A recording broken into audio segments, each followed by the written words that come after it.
Hello everyone, Shrimati मोहरी देवी Tapadia girls college के YouTube channel पे आपका स्वागत है। आज हम केमिस्ट्री क्लास में जो टॉपिक आपके डिस्कस करने वाले हैं वो आपके हैं एप्लीकेशन ऑफ डाइपोल मोमेंट। आपके जो डाइपोल मोमेंट है उसके अनुप्रयोग हैं वो यहाँ पर आज अपन देखने वाले हैं। देखिए, जो डाइपोल मोमेंट अपन ने प्रीवियस वीडियोज़ के अंदर जो पढ़ रखे हैं उसी से रिलेटेड कुछ एप्लीकेशंस बनाई गई हैं कि भी जनरली इनका कहाँ कहाँ यूज़ किया जाता है, किस तरह से अपन इनका है वो एक्सप्लेनेशन बता सकते हैं। तो उसके बारे में क्या है आपकी ये एप्लीकेशंस दी गई हैं। जहाँ तक अपन बात करें एप्लीकेशंस की, तो जो एप्लीकेशन दी गई है जनरली बहुत ही आसान एप्लीकेशंस है और जिनको पढ़ने के अंदर आपको ऐसे कोई फील नहीं आएगा कि भाई ये कहाँ से कंसेप्ट लिया गया है। आपने जो टॉपिक किया है उस टॉपिक को रिलेटेड ही अपने यहाँ पर एप्लीकेशंस आपको देखने को मिलेगी। जैसे मैं यहाँ पर बात करूँ, सबसे पहले find out the polarity of molecule, कि भाई आपका जो मॉलिक्यूल है उसके अंदर पोलरिटी या ध्रुवता किस तरह से उपस्थित होती है, उसका अपन क्या कर सकते हैं कि डाइपोल द्वारा पता कर सकते हैं। ठीक है, जैसे वो पोलर है, नॉन पोलर है, इसका पता अपन आसानी से लगा सकते हैं। दूसरी एप्लीकेशन की बात करें, find out the percentile ionic characters, कि भी किसी कंपाउंड के अंदर कितनी परसेंटेज तक है वो आयनिक कैरेक्टर हैं वो शो किए जाते हैं। जनरली एप्लीकेशन आपके जो आयनिक कंपाउंड्स हैं उससे रिलेटेड है, जैसे अपने HCl हुआ, ठीक है, उससे रिलेटेड आपका जो एप्लीकेशन ये काम में आता है। नेक्स्ट बात करें, find out the situation of different type of group in aromatic compound. यहाँ पर देखिए अपन बात करें कि क्या बताया गया है कि अलग अलग जो ग्रुप हैं अगर वो किसी कंपाउंड में उपस्थित होकर अलग अलग स्थितियों पर जुड़ते हैं तो वह स्थिति किस तरह से होगी, और ख़ासकर किस में, एरोमेटिक कंपाउंड्स के अंदर। जैसे अपने यहाँ पर जो मोस्ट अपनी फेवरेट है जो एरोमेटिक कंपाउंड है जैसे बेंजीन है, जनरली अपन यहाँ पर बेंजीन से रिलेटेड ही ये देखने वाले हैं। फोर्थ यहाँ पर बात करें, find out the geometry of molecule, कि किसी भी जो मॉलिक्यूल है उसकी ज्यामिति है उसको ज्ञात करने के अंदर क्या किया जाता है, आपके डाइपोल मोमेंट का यूज़ किया जाता है। नेक्स्ट बात करें अपन यहाँ पर, find out the difference between cis trans geometrical isomer, कि यहाँ पर अपन सिस और जो ट्रांस ज्यामितीय समावेवी होते हैं उनमें किस तरह से अंतर होता है, अपन उसको यहाँ पर डाइपोल मोमेंट से बता सकते हैं कि भी ये मुख्य इनमें अंतर पाया जाता है। अब देखिए जो ये वीडियो है, इस वीडियो के अंदर अपन जो शुरुआत की 3 एप्लीकेशंस हैं, ये 3 एप्लीकेशन अपने फर्स्ट जो अपने डाइप एप्लीकेशन का पार्ट है इसमें ये देखने वाले हैं कि किस तरह से ये चीज़ है वो आपको पढ़नी है। अब देखिए यहाँ पर स्टार्ट करते हैं अपन अपनी फर्स्ट एप्लीकेशन। फर्स्ट एप्लीकेशन है आपका find out the polarity of molecule, कि किसी भी मॉलिक्यूल है उसमें ध्रुवता किस तरह से उत्पन्न होती है। देखिए यहाँ पर क्या बताया गया है कि अपने को पता है कि कोई भी मॉलिक्यूल है उस मॉलिक्यूल के द्वारा द्विध्रुव आघूर्ण उत्पन्न किया जाता है, और साथ में अपन ने यह भी देखा था कि किसी मॉलिक्यूल द्वारा द्विध्रुव आघूर्ण उत्पन्न नहीं भी किया जाता। जनरली ये डिपेंड किस पे करता है कि आपका अयुग्मित इलेक्ट्रॉन की संख्या किस तरह से है, लोन पेयर किस तरह से उपस्थित है, उनके आधार पर अपन क्या करते हैं, आपका जो डाइपोल मोमेंट है वो यहाँ पर काउंट करते हैं। तो यहाँ पर क्या बताया गया है कि किसी भी कंपाउंड के लिए उसका जो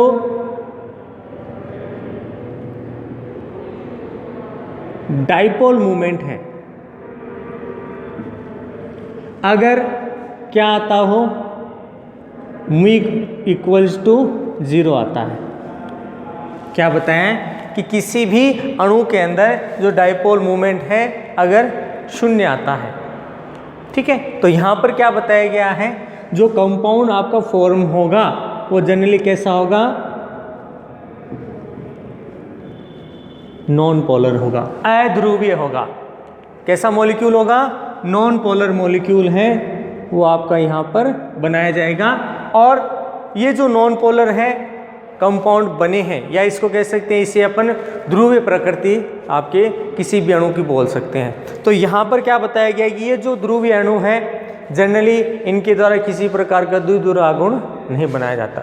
जनरली यहाँ पर जो जुड़े हुए किसी भी एटम के साथ जो आपके जुड़े हुए स्थिति है, ठीक है, उसमें जनरली जो सारे मॉलिक्यूल हैं वो एक जैसे ही आपको इसमें देखने को मिलेंगे। जैसे मैं यहाँ पर इसके लिए एग्जांपल्स की बात करूँ, जैसे यहाँ पे बात करूँ BeF2, BeCl2, BF3। देखिए यहाँ पर एक और चीज़ बताएं कि डाइपोल मूवमेंट इस तरह से किया जाता है। यहाँ पर एक चीज़ और आपको ध्यान में रखनी है कि नॉन पोलर के अंदर जो जियोमेट्री है, जैसे मैं यहाँ कहूँ कि भी ये क्या है आपका लीनियर है, ये आपका लीनियर है, ये आपका कैसा है ट्राइगोनल है, त्रिकोणीय है। इसके अलावा अपन बात करें BCl3, CCl4,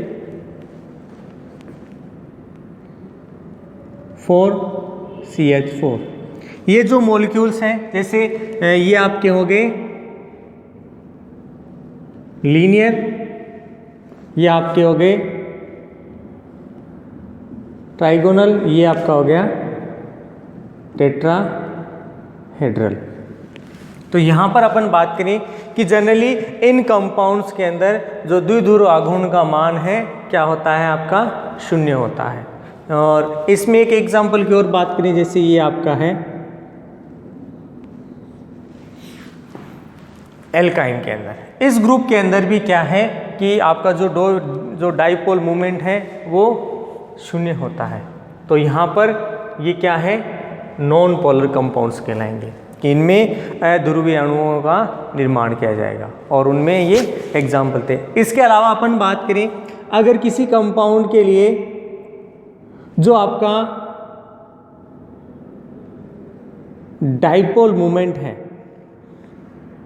वो mu equals not equals to क्या हो 1 हो, कि वो 0 नहीं है, 0 से कुछ अधिक है, तो यहाँ पर क्या बताया गया है कि जो आपका कंपाउंड फॉर्म किया जाएगा जनरल कैसा होगा पोलर मॉलिक्यूल उसके द्वारा बनाया जाएगा, कि यहाँ पर कंपाउंड है क्या करेगा पोलरिटी शो करेगा, और पोलरिटी शो करके ये क्या करेगा उसमें जो ध्रुव हैं उनकी स्थिति को भी बताएगा कि किस तरह से ये स्थिति आपके देखने को मिलेगी। और यहाँ पर आपको ध्यान रखना है कि जनरली जो मैंने स्ट्रक्चर अभी 3 स्ट्रक्चर बताई हैं, लीनियर है, ट्राइगोनल है, टेट्राहेड्रल है, आपको इन्हीं में से जो ज्योमेट्री है वो इन्हीं में से आपको देखने को मिले। लेकिन यहाँ पर ज्योमेट्री के कंसेप्ट भी अपन यह नहीं बता सकते कि भी इसमें पोलर है या नॉन पोलर है।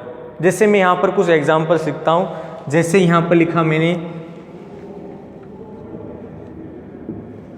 आपका CH3Cl, ये क्या है आपका टेट्राहेड्रल, लेकिन यहाँ पर 3 हाइड्रोजन परमाणु तो एक समान स्थिति पर है, ठीक है, और एक आपका जो Cl है ये क्या है हाइड्रोजन की तुलना में आपका विद्युत ऋणी है, तो ये क्या करेगा डाइपोल मूवमेंट है वो इसके अंदर बनाएगा और आपका द्विध्रुव आघूर्ण उत्पन्न करेगा। दूसरी बात करें यहाँ पे NH3 के अंदर भी बात करें, देखिए तीनों हाइड्रोजन तो तीनों एक जैसे जुड़े हुए हैं, लेकिन जो नाइट्रोजन का लोन पेयर है ये क्या करता है आपका द्विध्रुव आघूर्ण उत्पन्न करेगा। नेक्स्ट एग्जांपल की बात करें H2S कि यहाँ पर भी क्या किया जाता है डाइपोल मूवमेंट है वो शो किया जाता है। जनरली जो हाइड्रोजन है वो विद्युत ऋणी तो है, लेकिन क्या बताया इसका जिसपे लोन पेयर उपस्थित होता है सल्फर पे, तो ये क्या करता है आपके एकांकी युग्म है उसको तुलनात्मक रूप से कम तो कर देता है, लेकिन पूर्णतया खत्म नहीं हो पाता। तो इस तरह से इसमें भी आपको क्या देखने को मिलेगा डाइपोल मूवमेंट देखने को मिलेगा। इसी तरह से बात करें CHCl3, तो यहाँ पर भी जो है वो डाइपोल मूवमेंट आपको देखने को मिलेगा। तो यहाँ पर दो एग्जाम्पल से अपने को यहाँ से पता चल रहा है कि किसी भी मॉलिक्यूल के अंदर जो पोलरिटी है वो यहाँ पर अपन शो कर सकते हैं। यहाँ पर पोलरिटी आपको नहीं देखने को मिलेगी क्योंकि समान दूरी पर जितने भी मॉलिक्यूल हैं वो व्यवस्थित हैं, जबकि अपन सेकंड एग्जाम्पल वाले में बात करें जहाँ पर अपन ने पोलर मॉलिक्यूल लिखा है, उस पोलर मॉलिक्यूल के लिए अपन बात करें यहाँ पर पोलरिटी शो की जाएगी क्योंकि 3 हाइड्रोजन समान दूरी पे, लेकिन एक क्लोरीन क्या है आपके अधिक दूरी पे है। तो यहाँ पर आपको क्या है कि इनके द्वारा क्या देखने को मिलेगा कि पोलरिटी है वो शो की जाएगी। यहाँ पे आपका लोन पेयर शो करेगा, यहाँ पर भी लोन पेयर, और यहाँ पर आपके जो स्थिति है हाइड्रोजन की तो वो भी क्या करेगी, इसके अंदर पोलरिटी शो करेगी। देखिए मैं इनकी संरचनाएं बनाऊं, इससे अच्छा है आप पहले से जानते हैं कि भी संरचना मायने नहीं रखती कि भी आपका मॉलिक्यूल किस तरह से फॉर्म होगा। जनरली जो डाइपोल मूवमेंट है उसका मेन कारण आपका जो लोन पेयर है वो ही क्या करता है, जनरली ज़्यादातर कंपाउंड्स के अंदर आपका शो करेगा। इसके अलावा देखो एक एग्जांपल भूल गया मैं, ये आपका मोस्ट फेवरेट एग्जांपल है। इसी से रिलेटेड आपका द्विध्रुव आगमन पूछा था। कई बार तो क्या है कंपैरिजन पूछ लेता है। जैसे मैं कंपैरिजन की बात करूं कि यहाँ पर NH3 और H2 इन दोनों के अंदर कंपैरिजन कि भी डाइपोल मूवमेंट किसका ज़्यादा होगा, तो यहाँ पर दोनों के अंदर देखिए हाइब्रिडाइजेशन एक जैसा है, ठीक है, ज्योमेट्री के अंदर अंतर होगा। तो यहाँ पर क्या बताया इनमें कंपैरिजन की भी ज़्यादा आपका डाइपोल मूवमेंट किसके द्वारा शो किया जाएगा, तो जो ज़्यादा विद्युत ऋणी होगा उसके द्वारा ज़्यादा से ज़्यादा डाइपोल शो किया जाएगा। अब देखिए यहाँ पर और यहाँ पर बात करें तो इसका जो डाइपोल है लगभग 1.46 D के लगभग प्राप्त होता है। यहाँ पर बात करें 1.84। इसका मेन कारण यही है कि यहाँ पर जो हाइड्रोजन है उसके द्वारा जो आपका डाइपोल है वो लगभग 0 कर दिया जाए, लेकिन लोन पेयर क्या करता है वहाँ पर डाइपोल शो करेगा। जनरली ये कम मात्रा का हो जाता है क्योंकि इसकी वजह से, क्योंकि विद्युत ऋणी हाइड्रोजन जो है वो इसकी तरफ आपका नाइट्रोजन की ओर विन्यासित हो जाता है। तो यहाँ पर डाइपोल तो शो किया जाएंगे लेकिन कंपेरेटिवली कम देखने को मिलेगा। तो ये था आपके इसमें फर्स्ट एप्लीकेशन जिसमें अपन ने बात की कि find out the polarity of molecule. Next application में अपन बात करने वाले हैं इसमें परसेंटेज आयनिक कैरेक्टर। तो यहाँ पर देखिए यहाँ पर आयनिक कैरेक्टर के बारे में अपन इसको किस तरह से एक्सप्लेन कर सकते हैं। तो इसके लिए देखिए सबसे पहले आपको ये पता होना चाहिए कि यहाँ पर परसेंटेज वैल्यू है वो किस तरह से निकालेंगे। कि यहाँ पर अपन आयनिक कैरेक्टर के बारे में तो बता रहे हैं, तो यहाँ पर आपको 2 चीज़ें ध्यान में नहीं, 2 चीज़ क्या क्या, एक तो आपका जो कंपाउंड है उसकी थ्योरेटिकल वैल्यू क्या आती है, प्लस उसका सेकंड उसमें जो प्रैक्टिकल वैल्यू है वो कितनी है, और दोनों का कंपेरेटिवली अपन डिफरेंस करें तो उसके आधार पर उसमें क्या किया जाता है, परसेंटेज कैरेक्टर शो किए जाते हैं। जिसमें अपन एक ऊपर अपने इसमें जो परसेंटेज है उसको ज्ञात करने के लिए अपन फर्स्ट यहाँ पर जो द्विध्रुव आघूर्ण है वो प्रैक्टिकल वैल्यू है वो किस तरह से प्राप्त होती है, और उसके अपोन में अपन ने जो द्विध्रुव आघूर्ण है उसकी जो आपकी थ्योरेटिकल वैल्यू है वो लिखकर उसमें 100 से मल्टीप्लाई कर देंगे। तो इस आधार पर क्या है आपकी परसेंटाइल वैल्यू है वो किसी भी आयनिक कंपाउंड के लिए अपन बता सकते हैं। तो यहाँ पर लिखें सेकेंड एप्लीकेशन।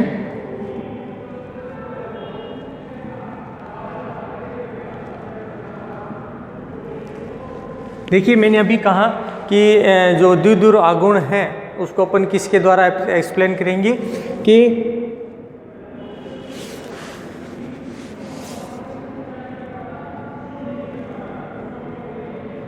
इसको तो म्यू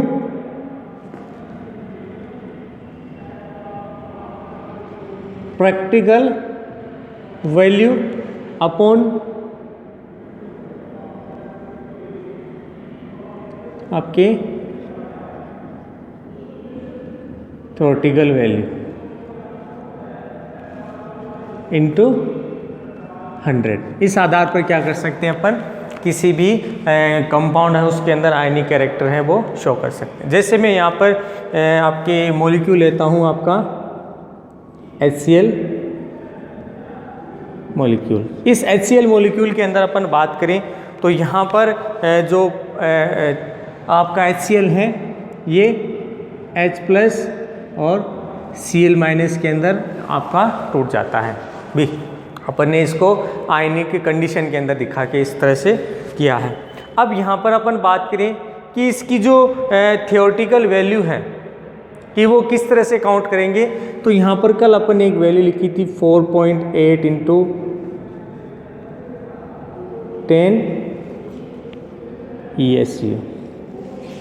ठीक है, ये किसके लिए मैं बात काउंट कर रहा हूँ, अपने अवगुण जो निकाला था कि किसी भी कंपाउंड के अंदर ये इस तरह से शो की जाएंगी। साथ में क्या बताया गया है कि यहाँ पर आपका जो मॉलिक्यूल है उसके लिए 1.27 जो डायमीटर है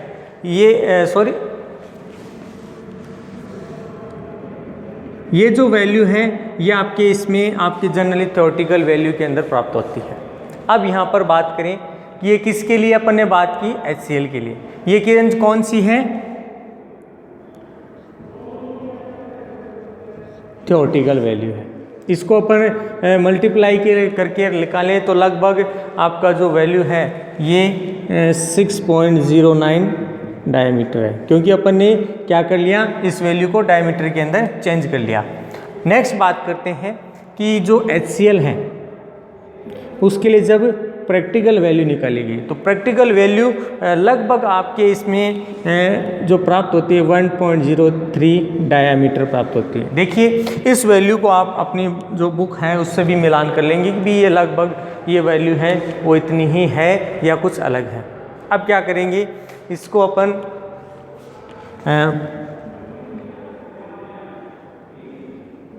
आयनिक कैरेक्टर अपन यहाँ पर बताएंगे। तो यहाँ पर पहले आपकी प्रैक्टिकल वैल्यू आ जाएगी, उसके अपॉन में आपका थ्योरेटिकल वैल्यू इनटू 100।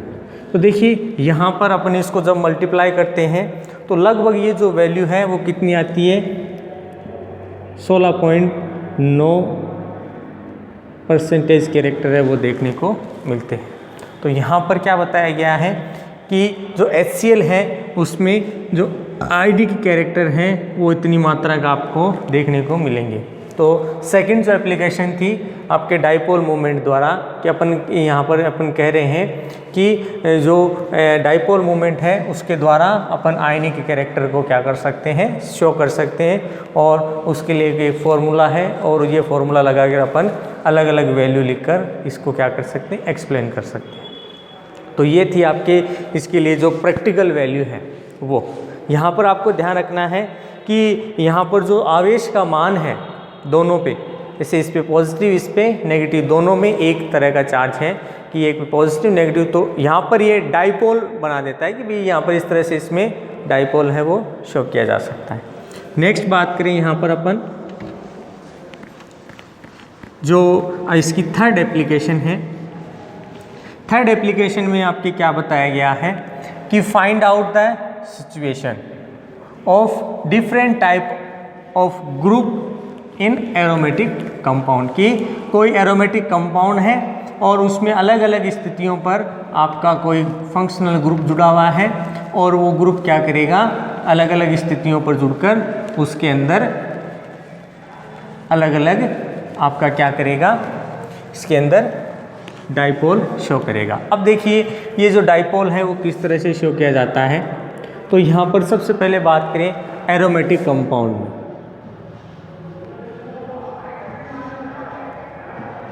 तो यहाँ पर बात करें कि जो एरोमेटिक कंपाउंड लिया है कौन सा है आपका, बेंजीन दिया है। ठीक है, अब इस बेंजीन के अंदर सबसे पहले अपन बात करें कि ये किस तरह से जो है इसमें शो करेगा। तो क्या बताया गया है कि बेंजीन पर अलग अलग स्थितियों पर जो है वो फंक्शनल ग्रुप क्या करेगा, ओरिएंट करेगा या उस पर जुड़ेगा और उसका अलग अलग अभिविन्यास है वो प्रदर्शित करेगा। जैसे मैं 3 तरह की स्थितियां बना रहा हूं।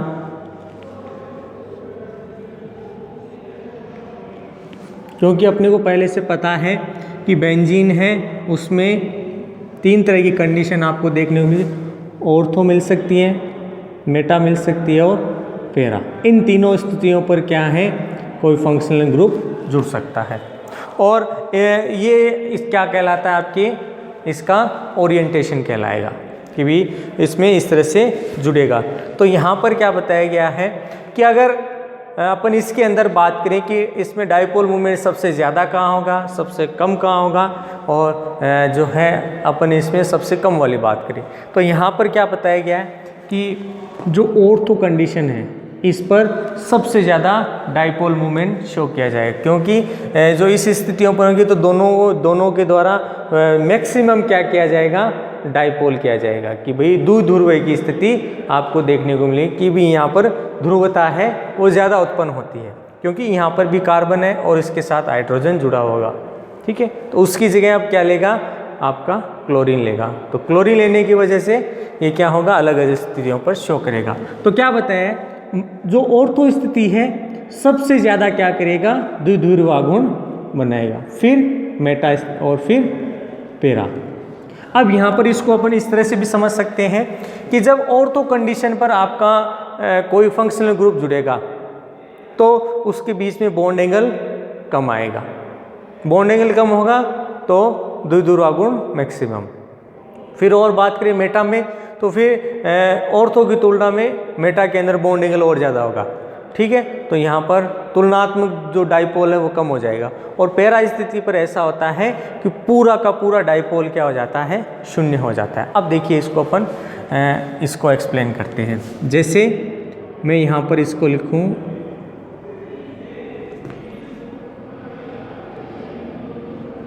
यहाँ मैंने क्लोरीन है लिए हैं, ठीक है, फंक्शनल ग्रुप के रूप में, कि हैलोजन है वो यहाँ पर जुड़ रही है, ये इसकी क्या कहलाती है, ऑर्थो स्थिति। यहाँ पर बात करें जो बॉन्ड एंगल है कितने डिग्री का है, 60 डिग्री। तो यहाँ पर जो इसका आघूर्ण है वो 2.54 डी आपका प्राप्त होता है। नेक्स्ट बात करें,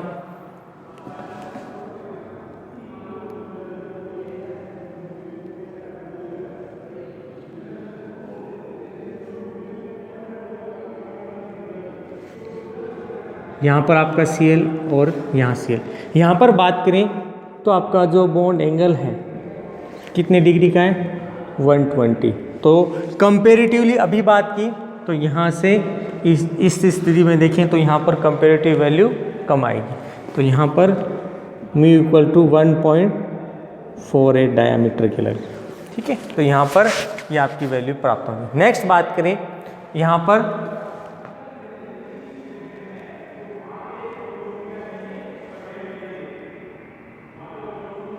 इसके जस्ट थोड़ा सामने बनाना है।